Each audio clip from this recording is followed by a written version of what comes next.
오늘의 육아 헤드라인입니다.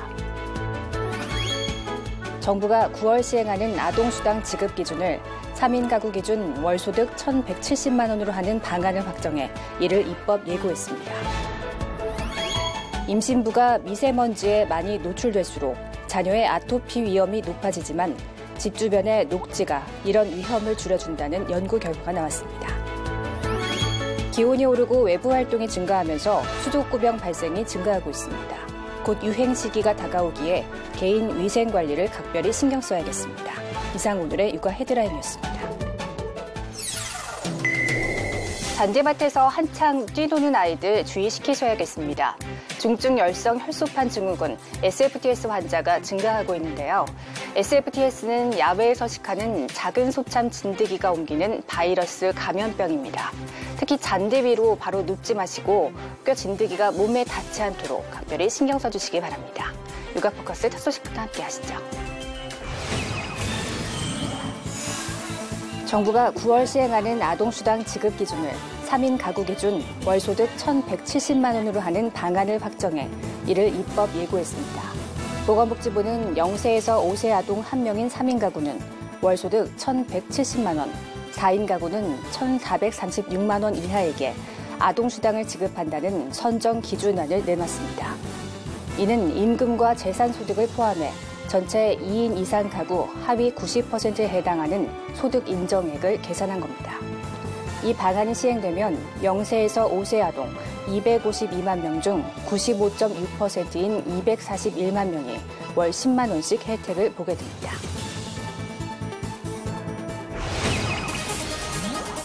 임신부가 미세먼지에 많이 노출될수록 자녀의 아토피 위험이 높아지지만 집 주변의 녹지가 이런 위험을 줄여준다는 연구 결과가 나왔습니다. 이화여대 하은희 교수팀이 산모 600여 명을 대상으로 임신 중 대기오염 물질 노출이 출산 후 6개월 이내 자녀의 아토피 발생에 미치는 영향을 분석한 결과 이같이 나타났습니다. 임신 초기 미세먼지 노출량이 1세제곱미터당 10마이크로그램씩 증가할 때마다 출산 자녀의 아토피 위험은 22% 늘었습니다. 하지만 주거지 200m 내에 녹지가 많은 경우 미세먼지 등의 노출량이 늘어도 자녀의 아토피 위험이 커지지 않았습니다. 일하며 육아까지 떠안는 사회 분위기 속에 실제 결혼도 출산도 포기하는 미혼 여성들이 늘고 있습니다. 여성의 경제 활동과 육아는 공존할 수 없는지 짚어봤습니다. 여대생들에게 물어봤습니다. 내가 결혼을 한다면 아기는 반드시 낳을 것이다 생각하시는 분 계시나요? 전체 학생 63명 중 5명뿐입니다. 출산을 꺼리는 가장 큰 이유는 성차별이었습니다. 부부가 함께 일해도 육아는 여성 몫으로 떠넘기는 분위기가 출산을 필수가 아닌 선택으로 만든 것입니다. 나도 일하고 남편도 일할 텐데 나 혼자 집안 살림을 하는 거를 너무 당연하게 생각하고 내가 당연히 아이를 봐야 하는 게 당연하고 자신은 도와주면 나는 정말 좋은 남편이고 이런 생각 자체가 더 힘들게 하는 것 같아요. 출산은커녕 결혼까지 포기하겠다는 학생도 많았습니다. 내가 며느리가 됨으로써 그 제후자의 가족으로부터 요구되는 게 너무 많고 그 역할의 부담이 너무 커서 내가 원하는 건 그 사람의 배우자가 되는 것뿐인데 자아실현의 기회를 뒤로 한 채 어머니로서의 책임을 져야 하고 외벌이로는 허리띠마저 졸라매야 할 것이란 불안감이 컸습니다. 아이를 키울 환경이 좋은 환경이 안 된다고 생각하면 보통 아내 그 여성분들이 보통 직장을 그만두고 아이를 키우기 시작한다고 하는데 그러면 이제 맞벌이가 아니고 한 명만 돈을 벌게 되니까 또 경제적으로도 조금 힘들 수도 있고. 독일과 프랑스 등 유럽 선진국에서도 여성이 경제 활동을 많이 할수록 출산율이 떨어졌습니다. 출산의 기회비용을 따지는 여성이 늘었기 때문입니다. 여성의 자아실현과 육아는 공존할 수 없는 걸까요? 전문가들은 둘의 관계가 반드시 반비례하지는 않는다고 설명했습니다. 성편이 높으면 이제 아까 같이 차별도 없어지겠죠. 그다음에 출산량 때문에 경제 단절이 없어지겠죠. 자, 여성도 돈을 벌기 시작하니까 가점수가 높아져서 결과적으로 봐서는 출산을 갖다가 내가 적어도 희망하는 만큼 더 나을 수 있죠. 결국 차별을 없애야 한다는 겁니다. 부부의 결실인 아이를 함께 책임지고 사회가 그런 인식을 공유하는 것이 아이 낳고 싶은 나라를 만드는 첫걸음이란 지적입니다.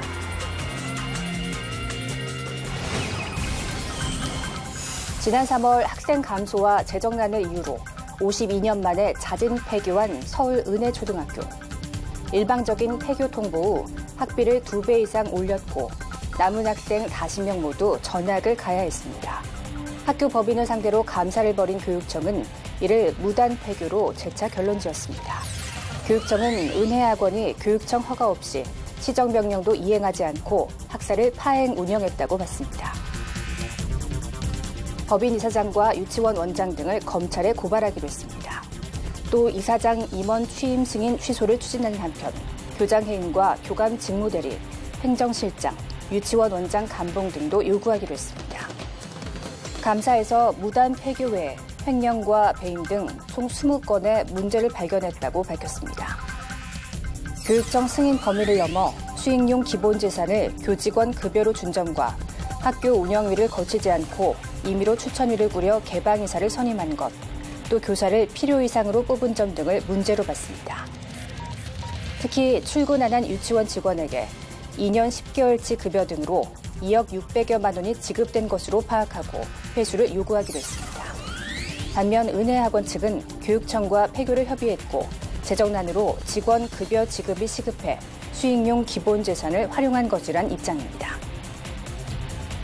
교육청은 은혜학원이 자료 일부를 제출하지 않는 등 감사를 방해했다는 주장도 펴고 있어 감사를 둘러싼 공방조짐도 보입니다. 기온이 오르고 외부 활동이 늘면서 수족구병 발생이 증가하고 있습니다. 곧 유행 시기에 돌입할 것으로 보이는 만큼 영유아가 있는 가정과 어린이집에서는 위생관리에 각별히 신경 써야 합니다.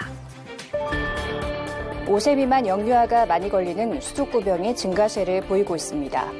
수족구병은 장 바이러스 감염에 의해 고열, 입안과 손발에 물집을 동반한 발진을 일으킵니다. 질병관리본부에 따르면 수족구병 의심 환자 수는 2월 셋째 주 외래 환자 10,000명당 2명에서 3월 둘째 주 4명, 4월 첫째 주 6명으로 늘었습니다. 수족구병은 감염된 사람의 침, 콧물 같은 호흡기 분비물이나 대변 등을 통해 전파될 어린이집 등 보육시설을 중심으로 집단 발생하기 쉽습니다. 아이를 나갔다 들어오면은 손 소독제로 깨끗이 닦고요. 그리고 집에서는 햇빛에 말려서 아이들 뭐 장난감이나 이런 것들 소독하고 있어요. 수족구병은 예방 백신이 없는 데다 한번 알았어도 또 걸릴 수 있어 손 씻기와 같은 위생 관리가 매우 중요합니다. 특별히 기저귀를 떼지 않은 아이들 같은 경우에는 아직 혼자서 손을 씻을 수 없는 나이기 때문에 이를 돌보는 사람들이 더 유념하셔서 그 아이들의 손을 잘 닦아주시고 또 기저귀를 갈고 나서는 철저하게 손 씻는 위생관리들을 잘 하셔야겠습니다. 수족구병은 물집이나 발진 없이 열만 나는 경우도 있어 영유아를 둔 가정에서는 세심한 관찰이 필요합니다. 빨리 발견하면 치료가 쉽지만 놔두면 뇌수막염이나 뇌염과 같은 신경계 합병증 위험이 있다는 것도 간과해서는 안 됩니다. 건강한 어른들은 수족구병에 걸리지 않지만 오염된 손을 통해 아이들에게 옮길 수 있어 위생관리에 신경 써야 합니다. 지난 1월 화재로 192명의 사상자를 낸 경남 밀양세종병원. 설계 도면과는 다른 불법 증개축 시설들이 촉각을 다투는 진화, 구조활동에 큰 방해물이 됐습니다. 정부가 소방시설 설치가 의무인 병원, 공사장, 전통시장 등 특정 소방 대상물 202만 채의 실제 도면과 위험물 등 소방 안전 정보를 2021년까지 데이터베이스화합니다. 이를 위해 7월 초부터 대대적인 화재 안전 특별조사를 순차적으로 진행합니다. 소방시설 설치 기준도 기존의 면적이나 층수 등 건물 중심에서 사람 위주로 바꿉니다. 또 요양원 같은 데는 거동이 불편한 분들이 계시니까 그 자동 소화 설비인 스프링클러를 면적에 관계없이 설치를. 징벌적 손해배상제 적용도 적극 검토합니다. 비상구를 막아두는 등 소방시설을 제대로 갖추지 않아 인명피해를 가져온 경우 더 많은 배상액을 물리겠다는 것입니다. 민방위 훈련과 연계해서 전 국민이 참여하는 화재 대피 훈련을 추진하고 예고 없이 진행하는 불시 소방 특별조사도 늘립니다. 정부는 또 당장은 어렵지만 장기적으로는 불이 난 건물 안에 있는 사람들의 스마트폰으로 화재 발생 소식을 신속하게 알리는 정밀 타깃형 경보 기술을 개발한다는 계획입니다. 공동 육아실에 입주민이 함께 식사할 수 있는 오픈 키친까지 갖춘 임대주택, 일명 따복하우스가 문을 열었습니다. 경기도가 신혼 부부들을 위해 지은 건데 임대료도 저렴해 인기입니다. 경기도 안양시내 주택가에 들어선 임대주택. 따뜻하고 복된이란 뜻의 따복하우스입니다. 예비 신혼부부 또는 결혼한 지 5년인의 부부들을 위해 경기도가 처음으로 지은 소형 임대 아파트입니다. 이 아파트는 입주민들이 편리하게 이용할 수 있는 공동시설이 아주 많은 게 특징입니다. 함께 식사할 수 있는 오픈 키친을 비롯해 아이를 함께 키울 수 있는 공동육아 나눔터, 재택근무와 자기개발이 가능한 워크스테이션이 있습니다. 입주민이 동아리 활동을 할 수 있는 다목적실에 헬스장과 공유 세탁실, 실내 어린이 놀이터까지 있습니다. 이웃과 단절된 일반 아파트와 달리 서로 교류하며 안전하게 살 수 있는 여건이 갖춰진 겁니다. 작은 집이라는 어떤 단점이 안 보일 만큼 그런 공간을 다 커버할 수 있는 공간이 한 건물 안에 있기 때문에 너무나 모든 게 준비되어 있는. 하지만 임대료는 주변 시세보다 20%가량 저렴합니다. 또 임대 보증금에 대한 이자도 전액 지원되는 데다 최장 10년까지 살 수 있습니다. 자녀를 낳아서 키우기 좋은 거주 환경을 제공함으로 인해서 주거 문제로 인해서 결혼 및 출산을 기피하는 젊은 층에게 조금이나마 도움이 되었습니다. 경기도는 2020년까지 따복하우스 10,000가구를 공급하는데 이 중 절반을 신혼부부형으로 공급할 계획입니다.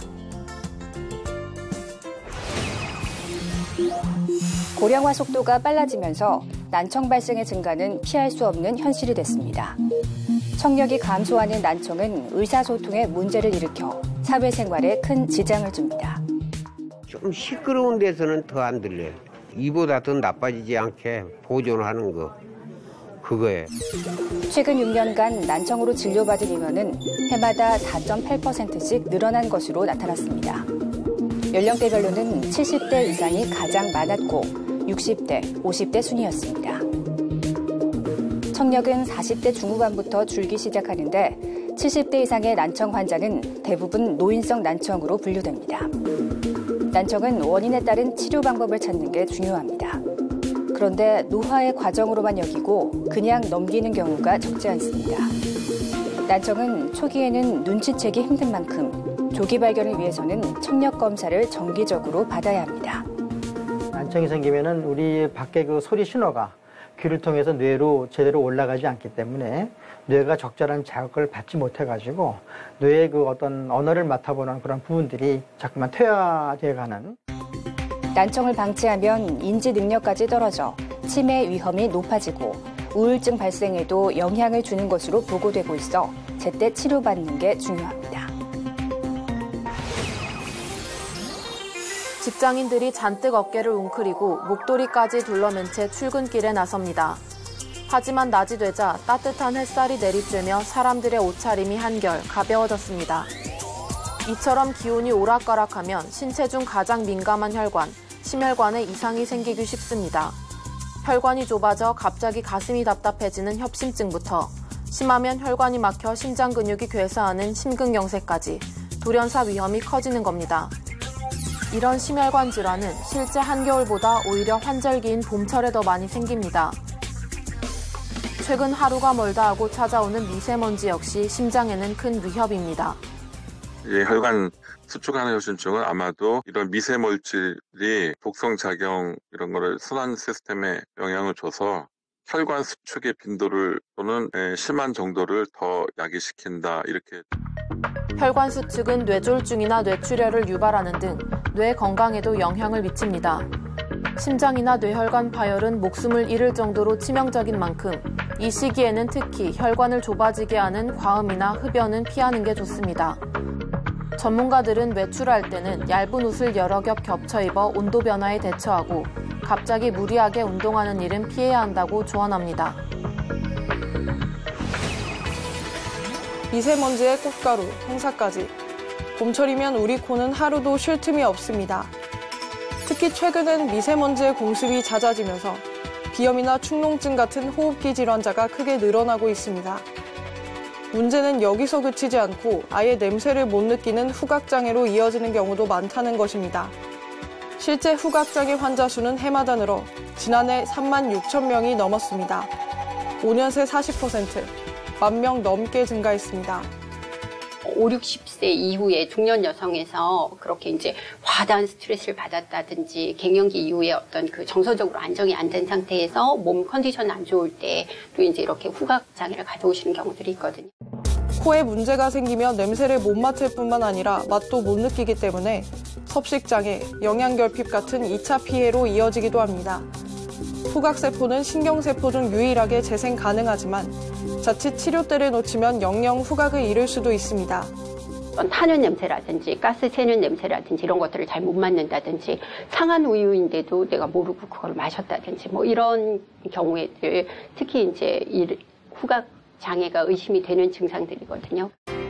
전문가들은 집에서도 오렌지나 레몬처럼 향이 강한 과일로 자극 훈련을 반복하면 후각을 지키는 데 도움이 된다고 조언했습니다.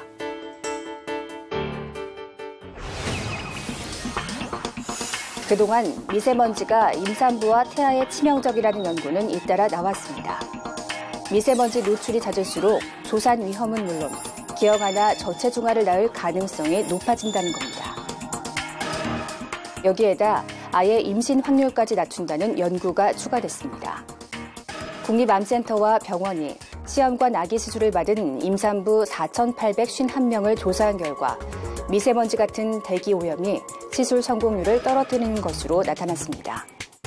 대기 오염이 평균보다 50% 증가하면 시험관 아기 성공률이 10%가량 줄었습니다. 보통 체외 수정이 10번에 3번 정도 성공한다는 점을 감안하면 전체 성공률이 3% 정도 감소한다는 의미입니다.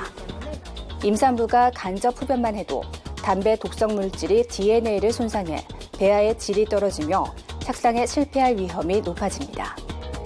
대기 오염으로 인한 독성 물질 역시 이와 비슷한 영향을 주는 것으로 추정됩니다.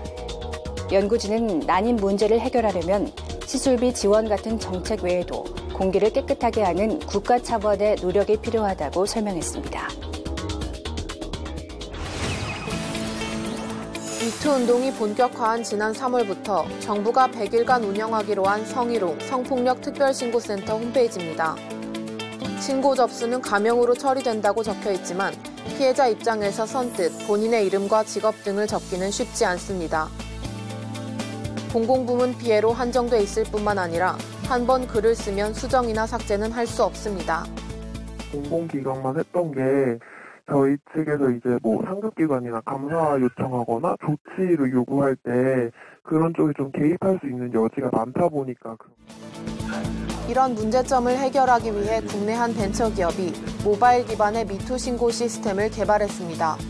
성범죄 사건 발생 직후 피해자가 사건과 관련된 과정을 빠른 시간 안에 남길 수 있도록 한 겁니다. 특히 상습범은 즉시 잡을 수 있도록 공동신고 기능을 추가했습니다. 기록은 모두 암호화돼 피해자 스마트폰에만 저장되기 때문에 안심할 수 있습니다. 현재까지 성폭력 피해자들이 자기의 피해 사실을 알릴 수 있는 방법은 SNS, 대나무숲, 브라인드 앱 등 불특정 다수한테 신고하는 것밖에 없었습니다. 이에 착안해서 피해자가 2차 피해 없이 언제 어디서나 안전하게 기록할 수 있는 시스템을 개발하였습니다. 자신의 신변이 알려져 또 피해를 당할까 걱정하는 성범죄 피해자들의 사정을 배려한 이번 IT 기술이 성폭력 퇴치에 희망을 주고 있습니다.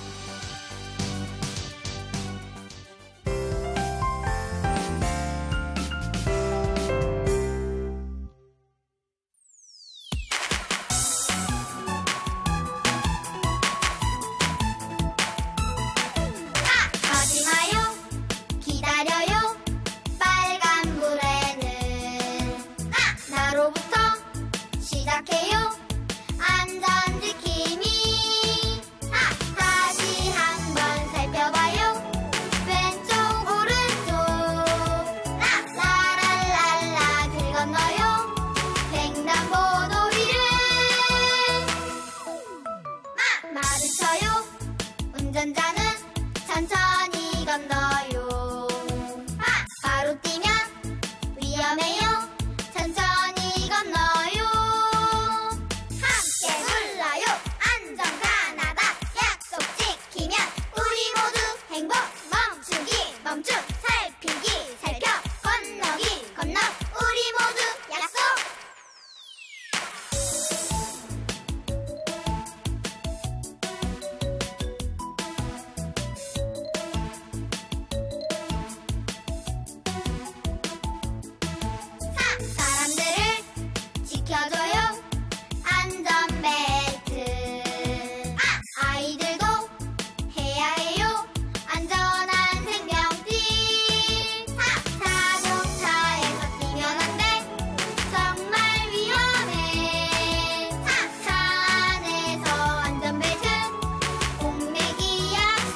최근 0세에서 9세 이하의 아이들이 잘 걸리는 수두와 유행성 이하 전염이 유행하고 있습니다.